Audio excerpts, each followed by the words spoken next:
ഇന്ന് നമ്മുടെ അതിഥിയായിട്ടുള്ളത് ശ്രീ AK സാദിഖ്. ഏതാണ്ട് 26 വർഷത്തോളം PSCയിലെ അതായത് സംസ്ഥാന പബ്ലിക് സർവീസ് കമ്മീഷനിലെ ജീവനക്കാരുടെ സംഘടനയുടെ ഫൗണ്ടർ ലീഡറായിട്ടുള്ള സ്ഥാപക നേതാവായിട്ട് പ്രവർത്തിച്ച ആളാണ് അദ്ദേഹം.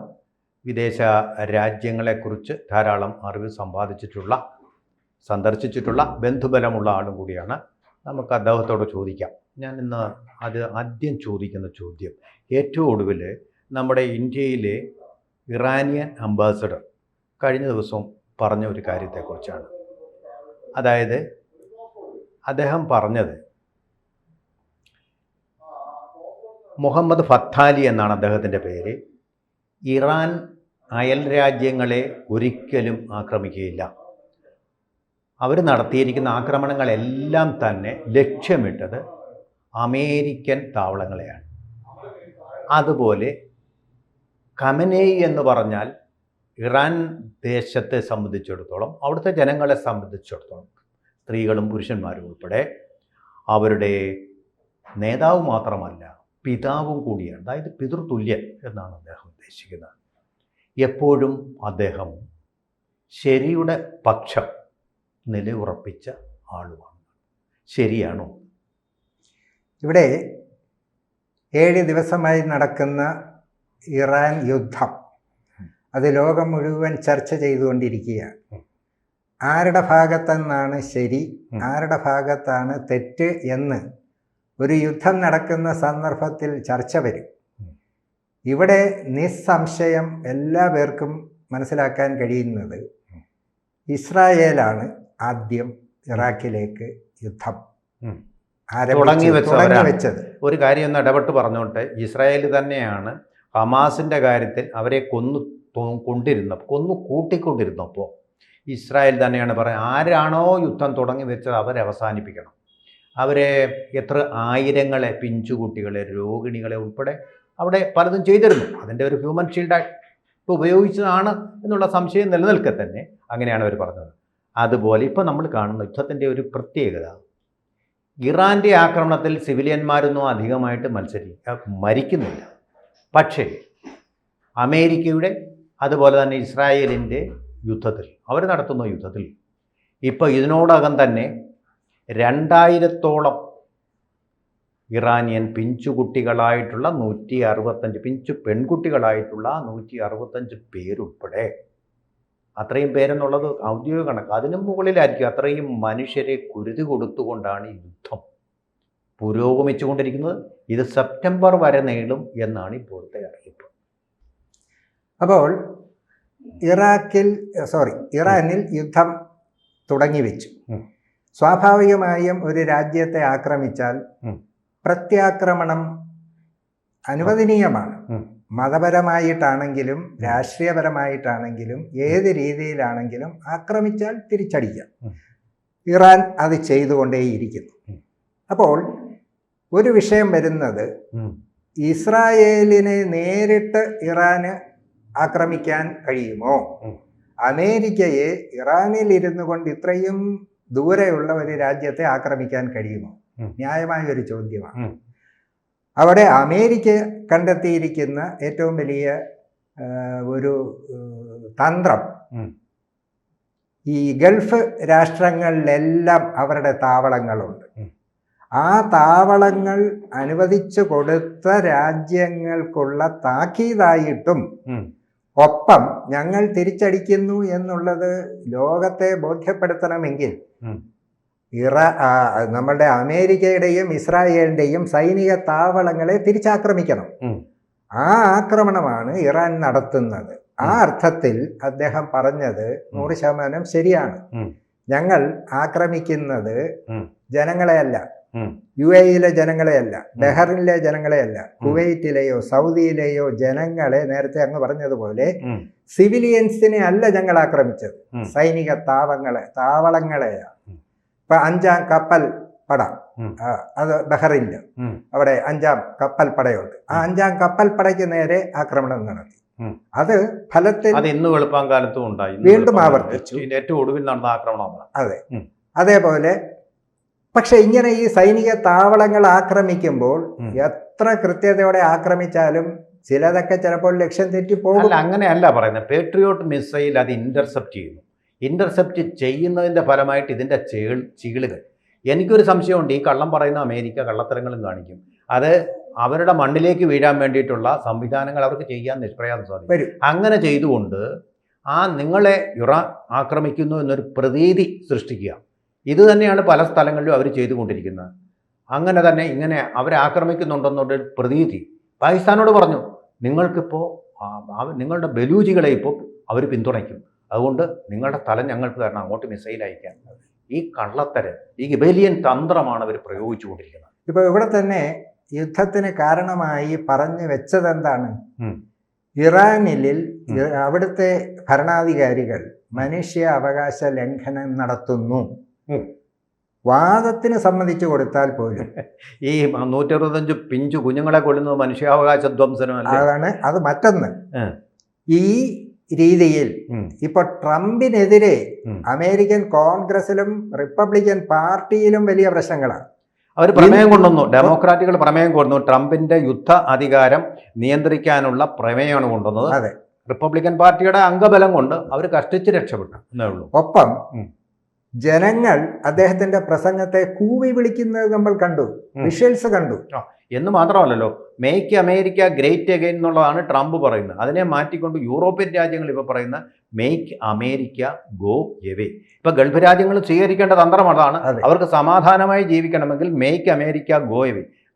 അമേരിക്ക അവിടെ അനുവദിച്ചിട്ടുള്ള മിലിറ്ററി സ്റ്റേഷനുകൾ വെക്കേറ്റ് ചെയ്താൽ ഇറാന്റെ ഒരാക്രമണമോട് വരില്ലായിരുന്നില്ല. അതിന് തുടക്കം കുറിച്ചുകൊണ്ട് സ്പെയിൻ പറഞ്ഞു, ഇവിടെ നിന്നുകൊണ്ട് ഇറാനെ ആക്രമിക്കാൻ ഞങ്ങൾ സമ്മതിക്കില്ല, അതുകൊണ്ട് നിങ്ങൾ വിട്ടുപോകണമെന്ന് പറഞ്ഞു. അങ്ങനെ സ്പെയിനിൽ നിന്നും അവരുടെ താവളം മാറ്റി എന്നാണ് നമുക്ക് കിട്ടുന്ന അറിവ്. നേറ്റോ രാജ്യങ്ങളിൽ തന്നെ എപ്പോഴും അമേരിക്കയുടെ ഒപ്പം നിൽക്കാറുള്ള ബ്രിട്ടൻ പറഞ്ഞ ഒരു കാര്യം, ഞങ്ങളായിട്ട് ഇറാനെ ഞങ്ങൾ ആക്രമിക്കില്ല, പ്രതിരോധിക്കുക മാത്രമേ. അത്രയേ ഉള്ളൂ. അപ്പോൾ അന്ധമായിട്ട് അമേരിക്കക്കൊപ്പം നിൽക്കാൻ ഇസ്രായേലുണ്ട്, കാനഡയുണ്ട്, ഫ്രാൻസ് ഉണ്ട്, ഒരു പരിധി വരെ ജർമ്മനിയുണ്ട്. ഇവരുടെയൊക്കെ ബലത്തിലാണ് ഈ ആക്രമണം. അവിടെ വളരെ നമ്മൾക്ക് തിരിച്ച് ചിന്തിക്കാനുള്ളത്, ഈ ഇസ്രായേലിനും അമേരിക്കയ്ക്കും എല്ലാം കൂടെ ഒരു രാജ്യത്തെ ആക്രമിച്ചാൽ മതി, അത് ഇറാനാണ്. ഇറാന് തിരിച്ചാക്രമിക്കേണ്ടി വരുന്നത് 8 രാഷ്ട്രങ്ങളെയാണ്. ഞാൻ ഒരു കാര്യം ചോദിച്ചോട്ടെ, അമേരിക്കയ്ക്ക് നാണമില്ലേ? അമേരിക്കയുടെ ഒരു തണ്ടിയാണോ ഇത്? നമ്മൾ ഒരു മര്യാദ വേണ്ടേ? നമ്മൾ യുദ്ധം എന്താ റഷ്യയോട് യുദ്ധം ചെയ്യാൻ ചുണയില്ലാത്തത്? ചൈനയോട് യുദ്ധം ചെയ്യാൻ ചുണയില്ലാത്തത്? എന്നിട്ട് കൊച്ചു രാജ്യത്തേട്ട് ആക്രമിച്ച് മസിൽ പിടിച്ച് കാണിക്കുക എന്ന് പറഞ്ഞ ഒരുതരം ഭീരുത്വവും വങ്കത്വവും അല്ലേ? പണ്ട് നമ്മൾ പരാക്രമം സ്ത്രീകളോടല്ല വേണ്ടു എന്നൊക്കെ പറയും. കാരണം സ്ത്രീകൾ സ്വാഭാവികമായും പുരുഷന്മാരുമായി താരതമ്യം ചെയ്യുമ്പോൾ കായിക ബലം പൊതുവെ കുറവായതുകൊണ്ടാണ് അങ്ങനെ ഒരു പദപ്രയോഗം വന്നത്. അതേപോലെ എല്ലാം രാഷ്ട്രങ്ങളാണെങ്കിലും തുല്യരല്ലല്ലോ. അമേരിക്ക പോലെ ഒരു രാജ്യം, ഈ പറയുന്ന ഇറാനോ, ഇപ്പോഴല്ലേ ഇറാൻ വിയറ്റ്നാമിന് എതിരെ 10 വർഷം യുദ്ധം ചെയ്തത് എന്തിനു വേണ്ടിയിട്ടായിരുന്നു? അപ്പൊ അമേരിക്ക എല്ലാ കാലഘട്ടത്തിലും ലോക പോലീസാകാൻ ശ്രമിക്കുന്നു. ആകെ നമ്മളുടെ സമീപകാല ചരിത്രത്തിൽ കുറെയെങ്കിലും അതിന് മാറ്റമുണ്ടായത് ബരാക് ഒബാമ അവിടെ പ്രസിഡന്റ് ആയിരുന്ന സമയത്ത് അദ്ദേഹം ഒരു യുദ്ധക്കൊതിയനല്ലാതിരുന്നത് കൊണ്ടായിരിക്കാം. അല്ല, അദ്ദേഹത്തിന്റെ കാലത്തും ഉണ്ടാലോ ലിബിയയിലെ കേണൽ ഗദാഫിയെ പുറത്താക്കാൻ വേണ്ടിയുള്ള ശ്രമം. അതിനു മുമ്പ് ഉണ്ടായിട്ടുണ്ട്. അലി സാൽവഡോർ അലൻഡയെ പുറത്താക്കിയില്ലേ ചിലി. അതുപോലെ പ്യൂട്ടോറിക്കയിൽ അവർ പിടിച്ചടക്കിയില്ലേ? അതുപോലെ തന്നെയാണ് നിക്കോരാഗയിൽ ഡാനിയൽ ഓർട്ടിഗോയെ അട്ടിമറിക്കാൻ ശ്രമിച്ചില്ലേ? അവിടെ ജനാധിപത്യപരമായി തെരഞ്ഞെടുക്കപ്പെട്ട ഡാനിയൽ ഓർട്ടിഗോയെ. എങ്കിൽ പോലും ഈ നമ്മളിപ്പോൾ ഒരു ഭരണാധികാരിയുടെ കാലഘട്ടത്തിൽ എത്രമാത്രം യുദ്ധമുണ്ടായി എന്ന് നമ്മൾ നോക്കുകയാണെങ്കിൽ, ട്രംപിന്റെ കാര്യത്തിൽ 2017 ഇദ്ദേഹം ആദ്യം അവിടെ പ്രസിഡന്റായ സമയത്തും ഇറാനുമായിട്ട് പ്രശ്നമുണ്ടായി. അവര് ഉപരോധം ഏർപ്പെടുത്തി. 2015 ഇറാനും അമേരിക്കയും തമ്മിൽ ആണവ കരാർ ഒപ്പിട്ടു. 2008 അത് India US nuclear deal Manmohan സിംഗുമായി ഒപ്പിട്ടത്. 2015 ഇവർ ആണവ കരാർ ഒപ്പിട്ടു. ആ ഇട്ട ഒപ്പ് 2017 ഏകപക്ഷീയമായി ട്രംപ് അങ്ങ് പിന്മാറുകയാണ്. അപ്പോൾ യുദ്ധം മാത്രമല്ല, രാജ്യങ്ങൾ തമ്മിലുള്ള വ്യാപാര കരാർ, ആണവ കരാർ, ഇങ്ങനെയൊക്കെയുള്ള കരാറിന് അതിൻ്റെതായ അന്താരാഷ്ട്ര മാനമുണ്ട്, മാന്യതയുണ്ട്. പക്ഷെ ഇതൊന്നും ട്രംപിന് ബാധകമല്ല. അത്തരം സന്ദർഭങ്ങളിൽ ഇടപെടാനാണ് രണ്ടാം ലോക മഹായുദ്ധത്തിന് ശേഷം UNO എന്ന് പറഞ്ഞ് ഒക്ടോബർ 24 ഒരു UNO ഡേ ആയിട്ടൊക്കെ നമ്മൾ കൊട്ടിഘോഷിക്കുന്നുണ്ട്. അങ്ങനെ ഒരു സാധനം ഇപ്പോൾ ഉണ്ടോ? വാസ്തവത്തിൽ ഈ ട്രംപിനെ അന്താരാഷ്ട്ര വിചാരണ കോടതിയിൽ വിചാരണ ചെയ്യേണ്ടത്. ഇയാൾ എത്ര രാജ്യങ്ങളെ എങ്ങനെ ഇറാഖിന് ഇങ്ങനെ ആക്രമിക്കും? ഇയാൾ ആരാ ഇയാൾക്ക് അധികാരം കൊടുത്തത്? അന്താരാഷ്ട്ര നിയമങ്ങളുടെ ലംഘനമല്ലേ? കഴിഞ്ഞ ദിവസം ശ്രീലങ്കയുടെ ഒരു കപ്പൽ അവിടെ ശ്രീലങ്കയുടെ തീരത്ത് വെച്ച് ഇറാന്റെ ഒരു കപ്പൽ യുദ്ധത്തിൽ പങ്കെടുക്കുന്ന കപ്പല ഇന്ത്യയുടെ അതിഥിയായിട്ട് വന്നിട്ട് ഫ്ലീറ്റ് റിവ്യൂവിൽ പങ്കെടുത്തിട്ട് തിരിച്ചു പോകുന്ന ആ കപ്പലിനെ ആക്രമിക്കാൻ ഇവരൊക്കെ ആരായത് അധികാരം? രണ്ടാമതൊരു കപ്പലും അതേപോലെ ശ്രീലങ്കയിൽ ഇന്ത്യ പ്രൊട്ടക്ഷൻ കൊടുത്തു. ഒരു കുന്തവും ചെയ്യാൻ പറ്റില്ല, അവര് വിരണ്ടോടി. ഇത് മാത്രമല്ല, ഈ ഒരു രാഷ്ട്ര തലവനെ കൊന്നു. ഏത് രീതിയിലായാലും ഇറാനുമായിട്ട് വളരെ വർഷങ്ങൾക്ക് മുമ്പ് തന്നെ നല്ല ബന്ധം ഉള്ള ഒരു രാജ്യമാണ് ഇന്ത്യ. അല്ലെങ്കിൽ പോലും അത്തരത്തിൽ ഒരു രാഷ്ട്രത്തലവനോ ആത്മീയ നേതാവോ മരണപ്പെട്ടാൽ അനുശോചിക്കേണ്ടതല്ലേ? എത്ര ദിവസം കഴിഞ്ഞിട്ടാണ്? നമ്മൾ പറയും ചിലര് മരിച്ചിട്ട് പോയില്ല, സഞ്ചയനം കഴിഞ്ഞപ്പോൾ പോയി തല കാണിച്ചു എന്ന് പറയുന്നത് പോലെ. അത് ഈ ആളുകൾ കുറ്റപ്പെടുത്തുമ്പോഴാണ് ഈ സഞ്ചയനത്തിന് പോകുന്നത്. അതേപോലെ ഇന്നിപ്പോൾ അവിടുത്തെ എംബസിയിൽ ചെന്ന് ഞങ്ങൾ ഖേദിക്കുന്നു. അല്ലല്ല, ഇതുകൂടാതെ കപ്പലിന്റെ കാര്യത്തിൽ ഇന്ത്യ ശക്തരമായിട്ട് ഇടപെട്ടു. അപ്പോൾ തന്നെ ശ്രീലങ്കയിൽ നിന്ന് വിവരം കിട്ടിയപ്പോൾ തന്നെ നമ്മുടെ INS തരംഗിണി അവിടെ എത്തി. ആ കപ്പലിന്റെ സഹായത്തോടു കൂടിയാണ് ശ്രീലങ്കയുടെ അല്ല, ഇറാന്റെ രണ്ടാമത്തെ കപ്പൽ ആ തീരത്ത് കൂടെ വീണ്ടും രണ്ടാമത് പോയത്. അമേരിക്കക്ക് ഒരു ചുക്കും ചെയ്യാൻ കഴിഞ്ഞില്ല. അത് വലിയൊരു വിജയമാണ് ഇന്ത്യയുടെ. അതുപോലെ തന്നെയാണ് ഇന്ത്യയുടെ വിദേശകാര്യമന്ത്രി ഇറാന്റെ വിദേശകാര്യമന്ത്രി മുഹമ്മദ് അരാക്ചി അദ്ദേഹമായിട്ട് സംഭാഷണം നടത്തി. പേടിക്കുന്നില്ല ഇന്ത്യ. പക്ഷേ ഇങ്ങനൊരു യുദ്ധം വരുമ്പോൾ ഇന്ത്യക്കാരുടെ ജീവൻ അവിടെ സ്റ്റേക്ക് ആയിരിക്കുമ്പോൾ ഇന്ത്യയുടെ താല്പര്യത്തിന്റെ ഊന്നൽ എന്ന് പറയുന്ന അവരുടെ സുരക്ഷിതത്വമാണ്. ആ ഒരു കാര്യത്തിലാണ് ഇന്ത്യ 1 കോടി ഇന്ത്യക്കാർ ഈ ഗൾഫ് രാഷ്ട്രങ്ങളിലെല്ലാമായിട്ടുണ്ട്. അവരുടെ അവർക്ക് നോക്കേണ്ടതുണ്ട്. നമ്മൾക്ക് അതുപോലെ ഞാൻ ചോദിക്കുന്ന ഒരു കാര്യം, ഈ ഇറാൻ ഈ പല രാജ്യങ്ങളിലേക്ക് ഇങ്ങനെ മിസൈൽ അയച്ചുകൊണ്ടിരിക്കുന്നതിനേക്കാളും ഫോക്കസ് ചെയ്യേണ്ടത് ഇസ്രായേൽ എന്ന് പറയുന്ന 2 രാജ്യങ്ങളും വംശീയത, ഷിയ എന്ന് പറയുന്ന 5% മാത്രമുള്ള മുസ്ലിങ്ങളുടെ വംശീയതയുടെ ഒരു പ്രതീകമാണ് ഇറാൻ. ആ രാജ്യവും ജൂതന്മാരുടെ ലോകത്തെ ന്യൂനപക്ഷങ്ങളിൽ അതിന്യൂനപക്ഷമായിട്ടുള്ള ജൂതന്മാർക്ക് വേണ്ടി അവരുടെ രണ്ടിൻ്റെയും നിലനിൽപ്പിന് വേണ്ടിയുള്ള പോരാട്ടമാണ്. ഈ രാജ്യങ്ങൾ ഇസ്രായേലിലേക്ക് ഫോക്കസ് ചെയ്യണമായിരുന്നു. ഇസ്രായേലിലേക്ക് ഫോക്കസ് ചെയ്യേണ്ടതിന് വരെ ഈ അറബ് രാജ്യങ്ങളെ ഫോക്കസ് ചെയ്യുന്നത് തെറ്റല്ലേ? അത് അവിടെയാണ് ഈ പറഞ്ഞത്. ആ രാഷ്ട്രത്തോടല്ല, അവർ ഇതിന് സഹായം ചെയ്തു കൊടുക്കുന്നത് കൊണ്ട്. ഇനി ഞാൻ അവസാനമായിട്ട് നമ്മുടെ സമയം കഴിഞ്ഞുകൊണ്ട് ഒരു ചോദ്യമില്ല, നമ്മൾ ഇതിൻ്റെ ഉത്തരം പറഞ്ഞു കഴിഞ്ഞാൽ, അതായത് ഇനിയിപ്പോൾ ഈ ഇസ്രായേലും ഇറാനും തമ്മിൽ ഒരു മേശയ്ക്ക് ചുറ്റും നമ്മളിപ്പോൾ ഇരിക്കുന്ന പോലെ ഇരുന്നൊരു ചർച്ച നടത്താനുള്ള സാധ്യത തുറന്നു കിടപ്പുണ്ട്. ഈ അമേരിക്ക എന്ന് പറയുന്ന ഈ കള്ളക്കളി കളിക്കുന്ന ആളിനെ മാറ്റി നിർത്തിയിട്ട് അവർ ചർച്ച ചെയ്തിട്ട് സമാധാനത്തിൻ്റെ ഒരു പാത സ്വീകരിച്ചാൽ അതല്ലേ നമ്മുടെ ലോകത്തിൻ്റെ സമാധാനത്തിന് നമുക്ക് ആവശ്യം. വേണ്ടുന്നതാണ്. അത് സാധ്യമാകും. 1979 വരെ ഈ രാജ്യങ്ങൾ പരസ്പരം അംഗീകരിച്ചിരുന്നല്ലോ, സമാധാനത്തിൽ പോയിരുന്നല്ലോ. ഇവിടെ ഇപ്പോൾ നമ്മൾ മറ്റൊരു കാര്യം പ്രസക്തമായിട്ട് വരുന്നത്, ഒമാൻ ഒത്തുതീർപ്പ് ചർച്ചയ്ക്ക് ഇടപെട്ട ആളാണ്. ഈ കഴിഞ്ഞ വെള്ളിയാഴ്ച സ്വിറ്റ്സർലൻഡിൽ ചർച്ച നടന്നു. അടുത്ത ആഴ്ച കൂടുതൽ ചർച്ച നടത്താം എന്ന് പറഞ്ഞുകൊണ്ട് പിരിഞ്ഞതാണ്.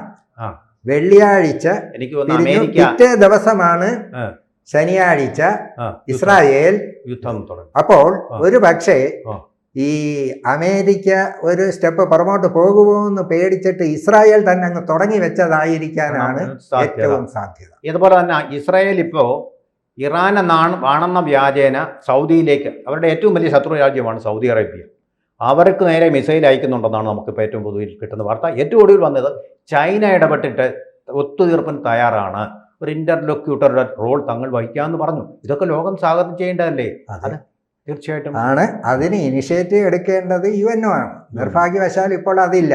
എന്നിട്ട് ട്രംപിന്റെ ഭാര്യ മെലനിയ ട്രംപ് അവിടെ ചെന്ന് നിന്ന് പറഞ്ഞ എന്താണ്, ഈ ഞങ്ങൾ കുട്ടികൾക്കൊപ്പമാണ്, സ്കൂളുകൾ ആക്രമിക്കാൻ പാടില്ല, 165 കുഞ്ഞുങ്ങളെ കൊന്നിട്ട് 185 എങ്ങാണ്ടായി. ഈ യുദ്ധത്തിൽ ഒരിക്കലും നമുക്ക് കൃത്യം എണ്ണം കിട്ടില്ല, ഏകദേശം നമ്മൾക്ക് പറയാം. അല്ല, ശവക്കുഴികളുണ്ട്. ശവക്കുഴികൾ അത്രയും ഉണ്ട്. 165 കൂടുതൽ ചിലപ്പോൾ കണ്ടേക്കാം. കൂട്ടമായിട്ട് അടക്കുകയായിരുന്നു. അടക്കമായിരിക്കും. നമ്മുടെ ഈ വയനാട് ദുരന്തത്തിൽ മുണ്ടകൈ ചൂരൽമല നമുക്ക് അന്നേരം ചങ്ക് പൊട്ടിയില്ലേ? തീർച്ചയായും. അതുപോലെ ചങ്ക് പൊട്ടപ്പെട്ടതല്ലേ ലോകത്തിന്റെ. കൂടുതൽ വാർത്തകളും വിശേഷങ്ങളും നിങ്ങളിലേക്ക് എത്താൻ ABC മലയാളം സബ്സ്ക്രൈബ് ചെയ്യുക, ബെൽ ബട്ടണും അമർത്തുക.